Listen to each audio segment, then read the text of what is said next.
Hola, hola, feliz y bendecido día para todos ustedes. Espero que estén disfrutando un montón de este libro. Entonces, así que vámonos de una vez por el tercer capítulo. Y dice, reconoce tu añadidura. Estar despierto es no dejarse afectar por nada ni por nadie y eso es ser libre. Toda programación y todo condicionamiento te llevan a ser un robot. Los hábitos sirven para cosas prácticas, capacidad de andar, de hablar un idioma, de conducir un coche, pero para ver las cosas con profundidad, en el amor y la comunicación, los hábitos son como anestesiar la creatividad, lo nuevo y no desear vivir el riesgo del presente. Lo malo es que hasta la espiritualidad ha sido objeto de programación de desfiguración, pues la espiritualidad es como la realidad, pero todo lo valioso es susceptible de distintas interpretaciones y manipulaciones. Cada persona tiene una forma de reaccionar y de interpretar.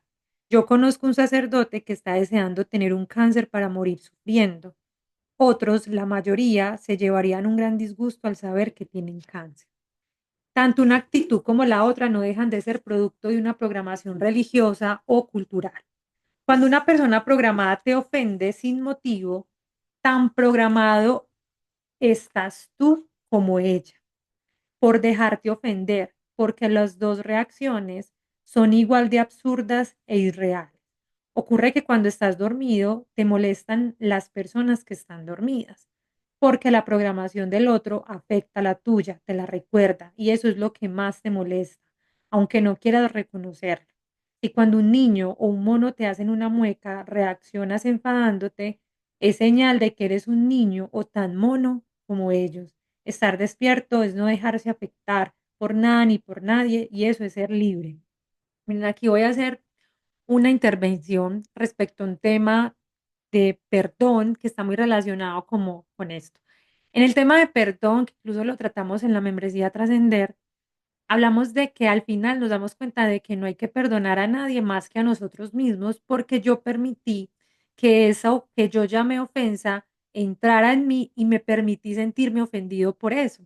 Entonces, cuando dicen que estar despierto es que no me afecto por nada, por nadie, eso quiere decir que todo lo que me hagan afuera, las personas, las situaciones, las diferentes cosas que se nos presenten, depende de mí esa reacción. Entonces, cuando te dice, si a ti te molesta que un niño te haga muecas o un mono te haga muecas y te ofendas por eso habla más de lo que tienes adentro y lo que has trabajado en ti, porque sigue siendo ese niño y ese mono que te están ofendiendo.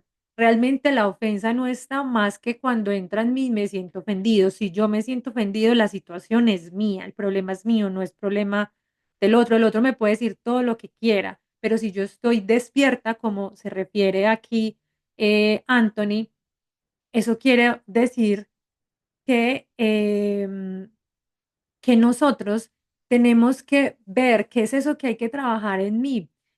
Cuando lo hablo acerca del tema del perdón, lo hablo es porque al final yo me doy cuenta que fui yo la que permití que yo dejara entrar cosas en mi vida, palabras, situaciones y demás que hicieron que adentro se removieran un montón de cosas y que yo no hice nada para sanarlo, liberarlo. No sé si me están entendiendo esta parte de aquí, es que al final soy yo la que permito si eso me ofende o no me ofende, si eso me va a molestar o no me va a molestar. Y si me ofende y si me molesta, el trabajo es conmigo, porque soy yo la que estoy permitiendo que esto me esté haciendo daño. Tú eres el que ha de elegir tu propia reacción frente a las cosas, situaciones y personas, no los hábitos ni tu cultura. Si sigues programado, tienes que saber ver que esa programación es el control del que se vale la sociedad para imponer sus criterios. Estamos siendo controlados en la medida en que seguimos dormidos, por el consumismo, por la política, por el poder, por el trabajo y por el ocio. Las competiciones han pasado de ser un juego entretenido y saludable a ser actos de odio. Antes se jugaba por el puro placer de jugar. Ahora en las competiciones se contaminó el deporte con el veneno de vencer y elevarse por encima del vencido.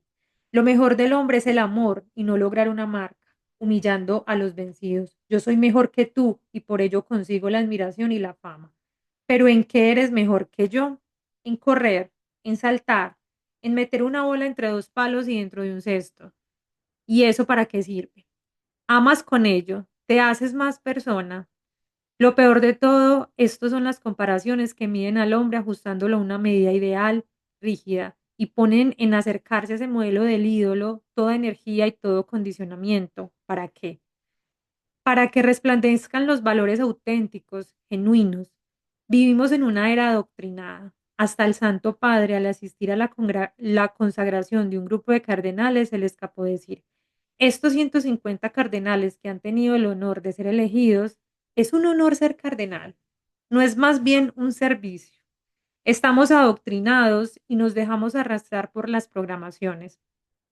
Ojo a esto que les voy a decir. Vivir libremente, siendo dueño de uno mismo, es no dejarse llevar ni por una persona ni situación alguna. Saber que nada ni nadie tiene poder sobre uno ni sobre sus decisiones. Eso es vivir mejor que un rey y saber oír esa hermosa sinfonía de la vida y disfrutar.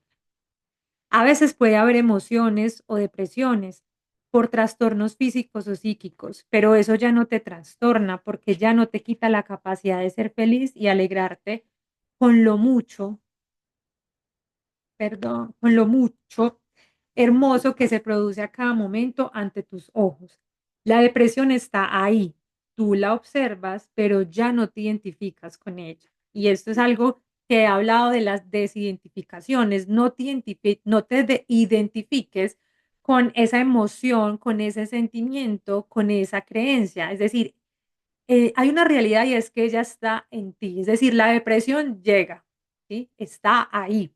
Te sientes de alguna forma, de alguna manera, pero no te identificas con ella. Cuando no te identificas con ella, me refiero a que yo tengo depresión, yo soy una mujer depresiva. Cuando yo digo eso, yo me estoy identificando como eso soy yo.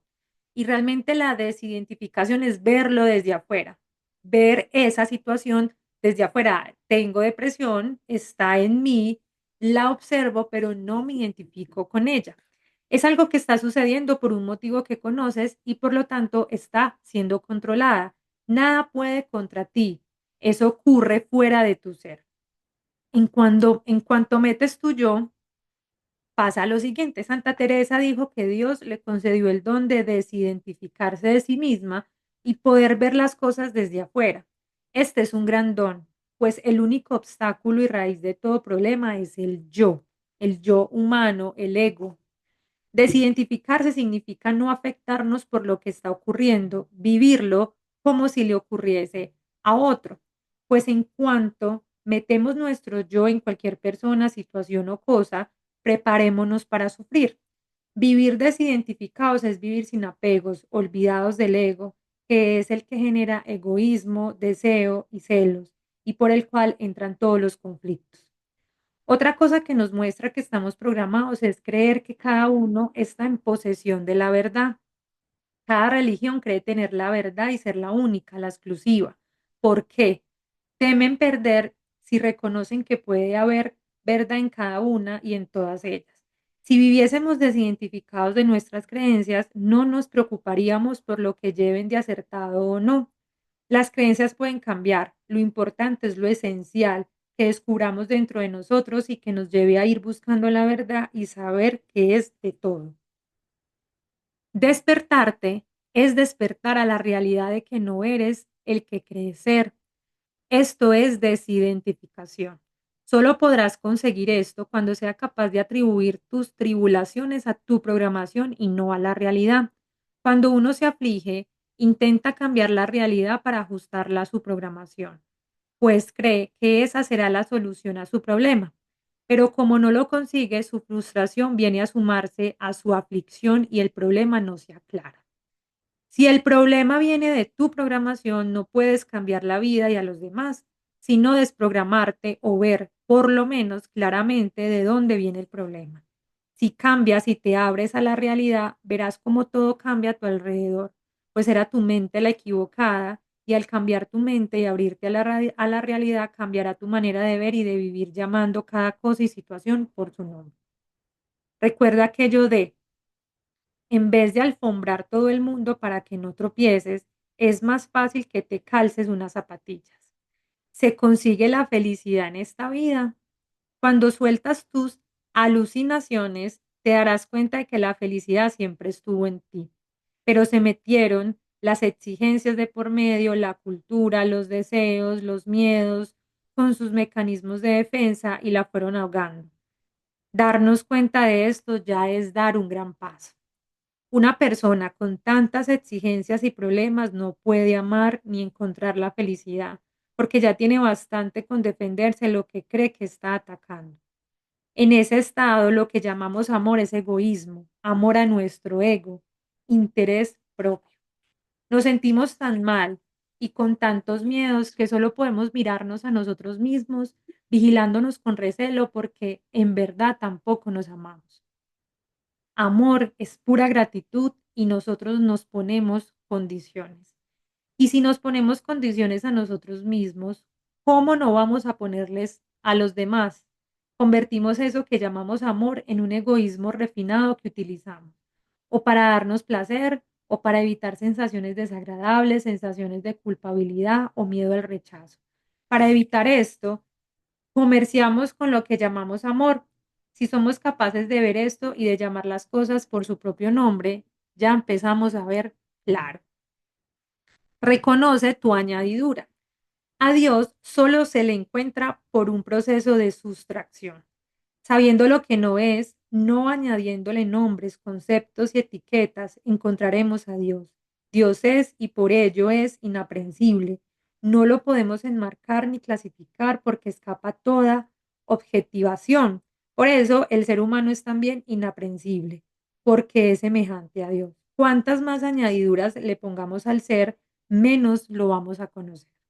Hemos de dejarlas caer todas y lo mismo con la realidad. Si yo le exijo a la realidad unas condiciones y le pongo unas añadiduras, me alejaré de la realidad, la verdadera, y estaré siempre chocando con lo falso. Los místicos son los que han abierto confiadamente a la realidad, sin preocuparse por el resultado, pues saben que solo en la realidad habita la verdad. Este también es un tema del presente, de trabajar el presente, de trabajar el aquí y el ahora, la atención plena. Meterse en la batalla de la vida, pero con el corazón en paz, es la única manera de vivir la realidad de la vida. Es cumplir la voluntad de Dios. Para ello, el primer paso es reconocer la añadidura, darte cuenta con sinceridad de tus bloqueos y de tus obstáculos. El segundo paso es mirar la causa, sabiendo que está fuera de la realidad, sin culparte ni justificarte. Tú no tienes la culpa de esa programación. Y cuando caes en los hábitos, no lo haces adrede. Tú eres víctima de tu propia diagramación. No estás descontento ni irritado y molesto contigo mismo porque no se te va a ayudar. Y si sufres y te afliges, no tomes tu aflicción por tu ser. Desidentifícate de ese sufrimiento. El yo, ¿quién es? Soy un cuerpo.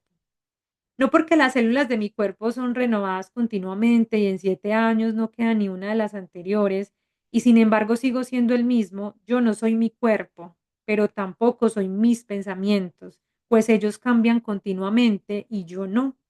Ni tampoco soy mis actitudes, ni mi forma de expresarme, ni de andar. Yo no puedo identificarme con lo cambiable, que abarca las formas de mi yo, pero no es mi yo.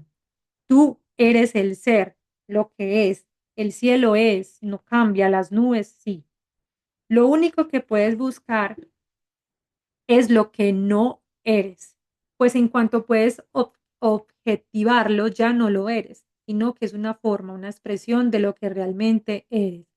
Puedes buscar lo que no eres y al ir apartando tus formas y añadiduras, te irás liberando de ideas equivocadas sobre ti y detrás de todo eso irá surgiendo tu ser.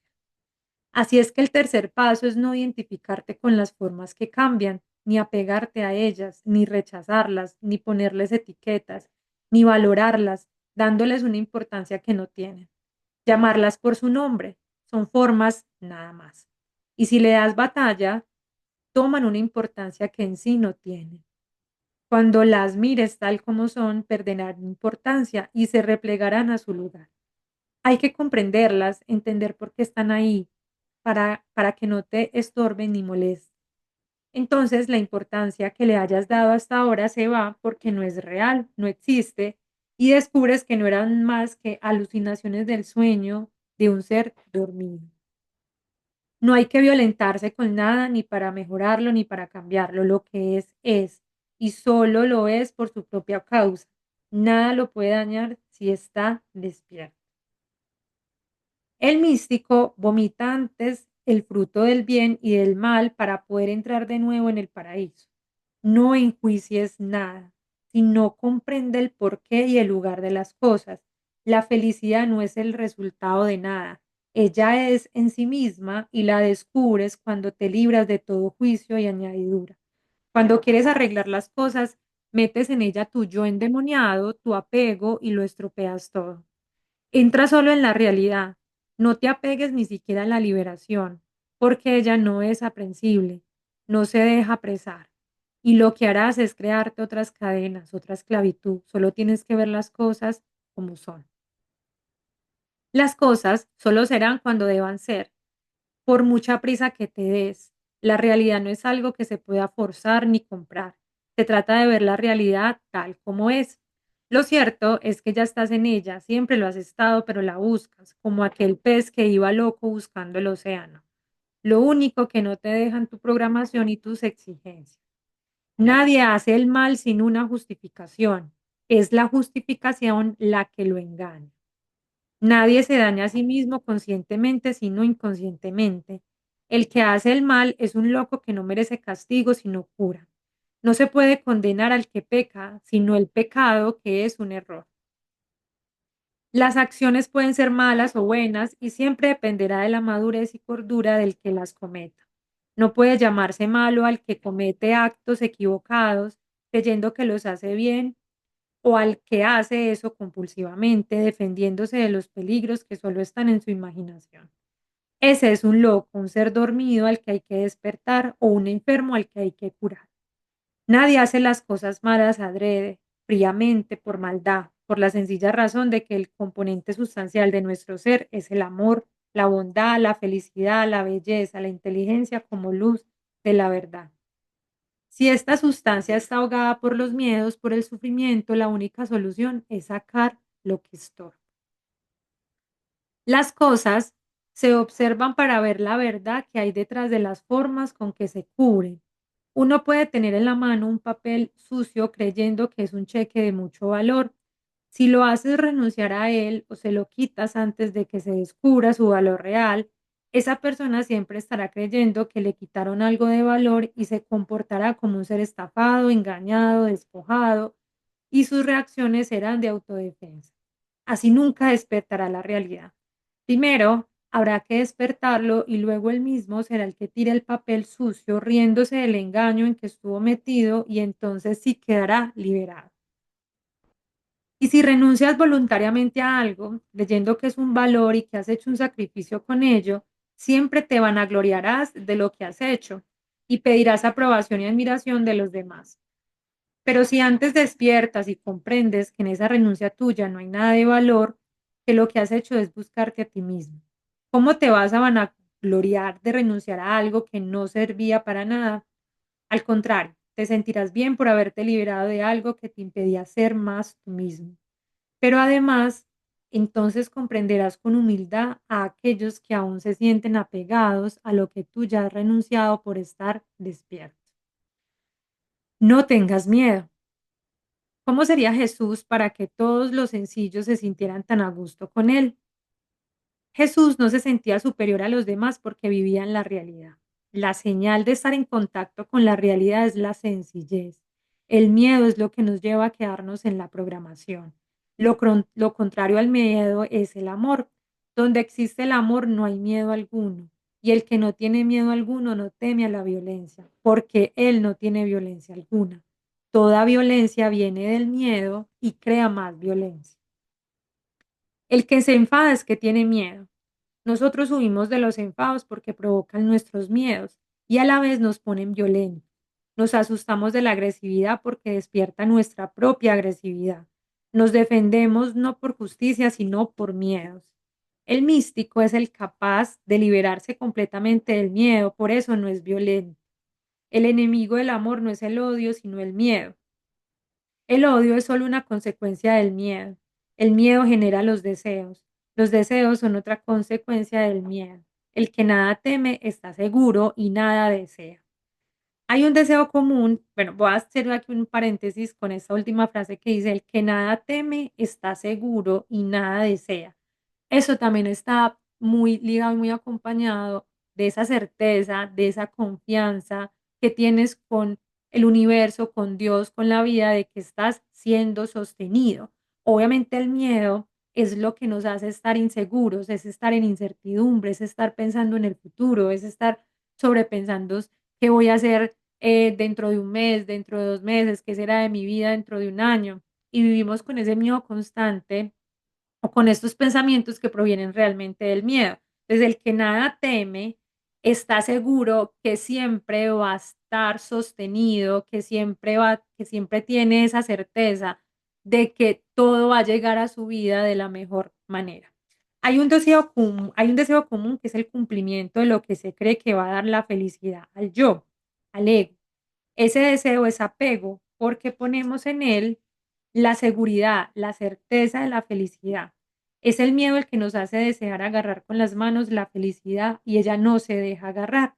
Ella simplemente es. Es decir, la felicidad ya está en nosotros, la felicidad nosotros ya somos felicidad, pero nosotros nos hicieron creer que la felicidad está afuera en el carro, en la casa, en casarse, en el trabajo perfecto, en el computador, en el celular, en la ropa, o sea, en tener absolutamente un montón de cosas que es lo que se llama también como el mundo de los deseos y creemos que la felicidad es eso, cuando realmente la felicidad ya la tenemos y no depende ni de nadie, ni de nada, ni de ningún lugar. Esto solo lo descubrimos observando, bien despiertos, viendo cuándo nos mueven los miedos y cuándo nuestras motivaciones son reales. Si nos agarramos a los deseos es señal de que hay apego. Tienes dos maneras de ver, de observar. Una manera intelectual, teórica, sin profundizar. La otra manera de ver es existencial, mirando desde tu propia vida, desde tu ser. San Pablo dice, veo lo que debo hacer y hago lo que no quiero. Al decir esto se refiere al ver intelectual, que a nada compromete porque no es un ver revelador. Cuando lo ves desde lo existencial, lo ves desde la libertad que te da la verdad y entonces lo ves tal cual es. Y esa revelación hace que despiertes a la realidad. Había una vez un árabe que viajaba en la noche y sus esclavos a la hora del descanso se encontraron que no tenían más que 19 estacas para atar a sus 20 camellos. Cuando lo consultaron al amo, este les dijo: simulad que claváis una estaca cuando lleguéis al camello número 20, pues como el camello es un animal tan estúpido, se creerá que está atado.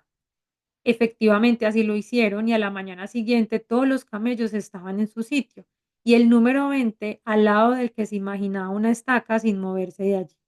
Al desatarlos para marcharse, todos se pusieron en movimiento, menos el número 20 que seguía quieto sin moverse. Entonces el amo dijo: haced el gesto de desatar la estaca de la cuerda, pues el tonto aún se cree atado. Así lo hicieron y el camello entonces se levantó y se puso a caminar con los demás. Esta es una muy buena imagen que puede ilustrar nuestra estupidez humana, cuando estamos programados e incapaces de ver por nosotros mismos, ni decidir por nosotros mismos, sino por hábitos, por unos gestos determinados, por la costumbre o por nuestra programación. Lo del pez que tenía miedo a ahogarse sería la mejor definición del hombre frente a su realidad. Cuando estamos dormidos, no tenemos miedo de los sueños, pero sí tenemos miedo de despertar a la realidad porque supone un cambio. Supongo que preferir el sueño a la realidad es de idiotas, pero así es. Camus decía, me reí mucho al ver que el pez en el agua tenía sed. Esta es nuestra propia realidad de dormidos. Solo se despiertan los que desean despertarse. Tratar de convencer a los que no lo tienen es como irritar al cerdo. El sufrimiento que padeces es el equivalente a tu resistencia a la realidad. El resistirse a la verdad hace que choques con la realidad que está diciendo que no es por ahí, que revises tus planteamientos para que se ajusten a la verdad. Si lo comprendes así, crecerás. Si no lo comprendes y te empeñes en seguir obcecado y dormido, sufrirás sin remedio. Y cuando entiendas esto, por la observación que te da luz para descubrir tu realidad, se acabarán tus sufrimientos y tu irritación. Es muy importante, pues, ver, observar lo que te perturba para entender lo que anda mal en ti. Al descubrir esto, verás cómo cambia tu escala de valores. Vas descubriendo tesoros por todas partes mientras se va cayendo por sí solo lo que no vale. No sabes bien lo que supone la paz que consigues cuando dejas caer la carga de tu super yo, de una posición que te empeñabas en mantener y que suponía tantos esfuerzos y frustraciones, la razón que siempre querías tener, el afán por defender tu imagen, tu nombre, tu prestigio y todo lo que mantenías para impresionar, para que te valoren o te tuviesen en cuenta. ¿Para qué servía todo eso? Menudo descanso cuando lo tiras por la borda. Y lo paradójico es que lo mantenías porque buscabas en ello remedio a tu inseguridad.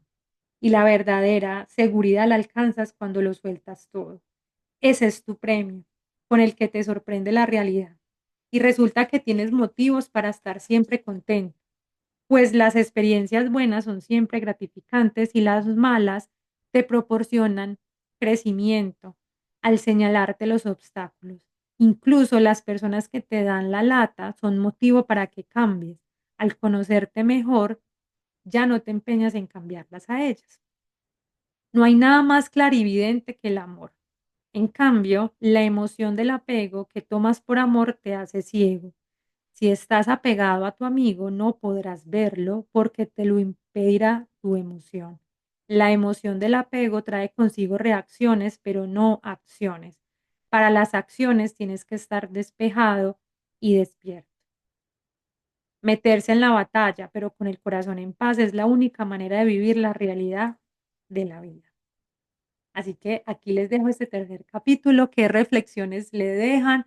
Cada capítulo es como un boom más, como yo también lo veo como una cachetada más a cómo estamos llevando nuestra vida. Así que bueno, déjenme aquí sus comentarios, cómo les pareció este capítulo, qué les dejo a cada uno de ustedes y nos vemos en el siguiente.